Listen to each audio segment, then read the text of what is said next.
The main person that I should mention is Warren Mosler. So he's a hedge fund, an American hedge fund manager, wealthy, successful guy, and maybe 30 odd years ago he wrote a paper on MMT. He didn't call it MMT. We'll come to that. He wrote a paper on this thought exercise, and within its own framework, it is logically consistent. So we have to talk about that. So this paper, written 30 odd years ago, and he called it, I believe, soft currency economics. Now, let's just sort of take you through the key points that he makes in that paper. So we're at least starting with a fair reflection of what the MMT purists would say, the theory cells effectively on this. So they start off with MMT alone recognises that the US government, or the UK government, and its agents are sole suppliers of demand for the payment of taxes.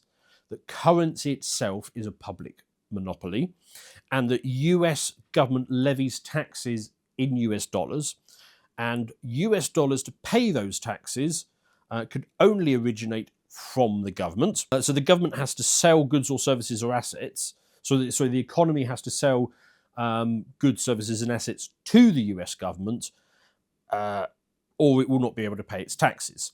So the key here is, with MMT, you create the tax liability, and you say to people, well, you must pay it because we've got the monopoly on force, we've got the guns. So here's a liability, you have to pay it. Then people need to go out and find a way to get that currency.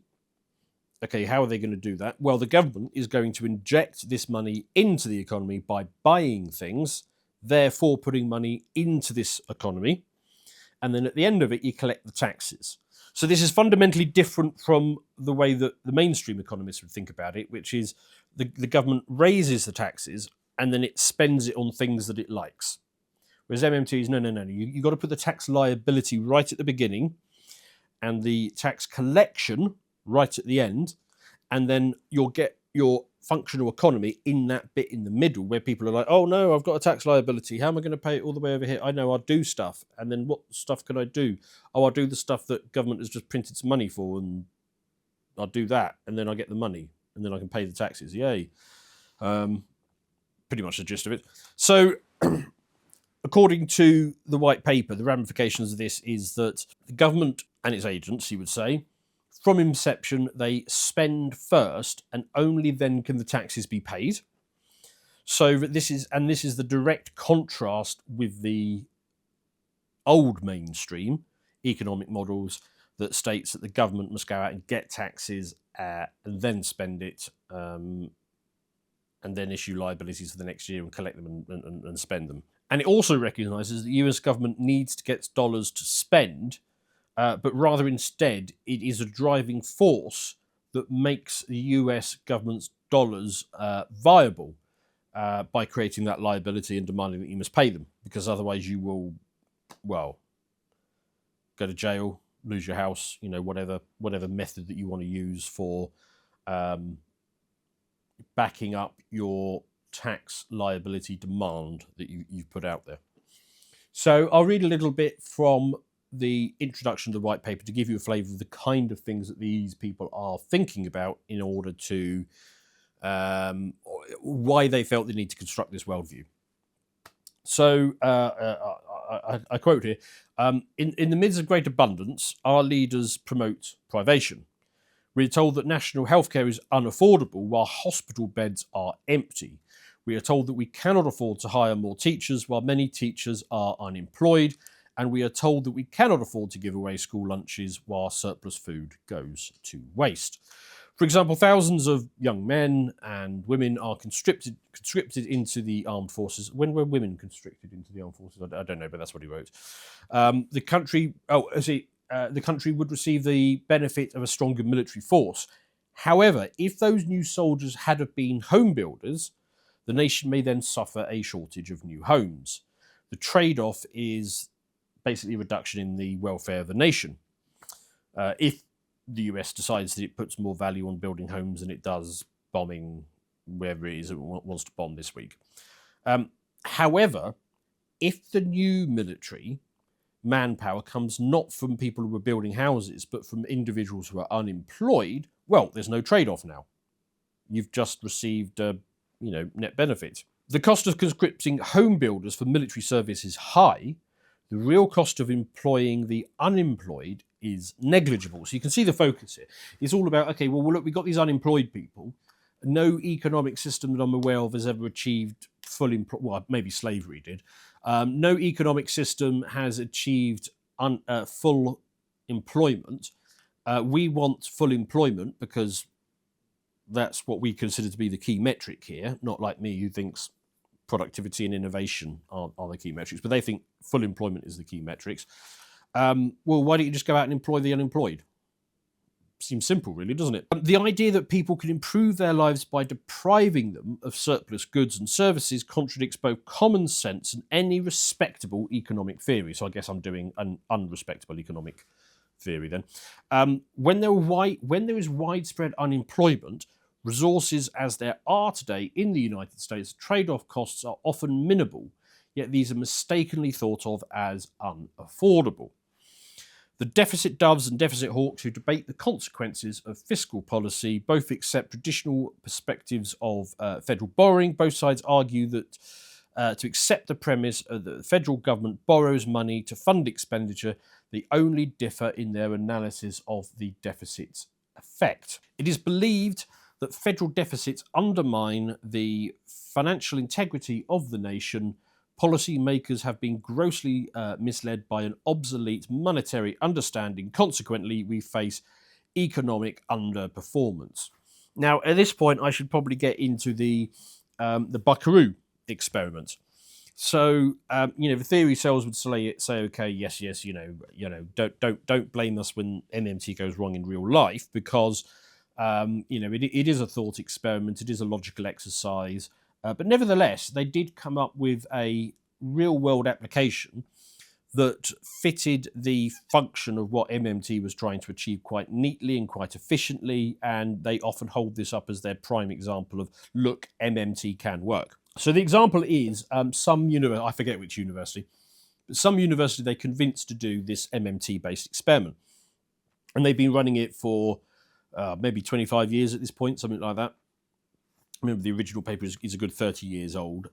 So this buckaroo experiment. So what's the buckaroo experiment? So basically what you do is you go to a university and you remember how they say you've got to create the liability first and the tax collection at the end, and then the stuff that happens in the middle, that's when you inject the money and the whole thing works. So what's the buckaroo experiment? Well, it's you go to these students and you say, you have a liability at the at the end of this semester, or a term, or whatever, end of this year, at the end of this academic year, you have to turn in 100 buckaroos.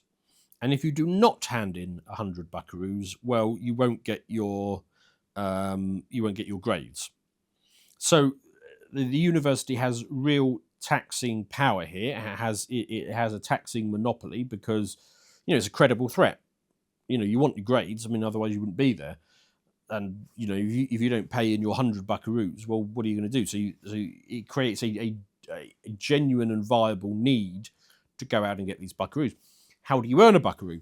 Well, you earn a buckaroo by spending an hour of work in a nominated institution. So they list a whole bunch of non-profits and the local hospital and things like that. So you do an hour of work down the local hospital, and you are issued a buckaroo. Do that 100 times, and there you go. You've got your was it 10 times, something like that. It might have been 10 times. So you collect your 10 buckaroos. You pay them in before the end of the academic year, and therefore you become eligible for your grades. So in order to so they've created the liability. Collection comes at the end, and in the meantime, they are going to inject these buckaroos by buying the government, in this case the university, by buying services off the unemployed scroungy students in exchange for turning them from unemployed people to people who are doing something which they would say is useful in one of these hospitals. Now, already we're starting to deviate somewhat from my worldview on this because, they would say, well, look, a hospital is a useful place. Okay, I don't argue with that. If you are, if you have some malady, or you're giving birth, or whatever it is, hospitals are genuinely useful places for that sort of thing. And I can well imagine that if you're running a hospital and one student comes and knocks on the door and says, and the setup with this is that they'd never turn anyone away. So if people turned up to do an hour of work, they would always accept them. So let's say one student turns up at this hospital and says, I'm here to do 4 hours of work in exchange for 4 buckaroos. I don't doubt that it's quite straightforward to find something for that able-bodied youngster to do when there's one of them.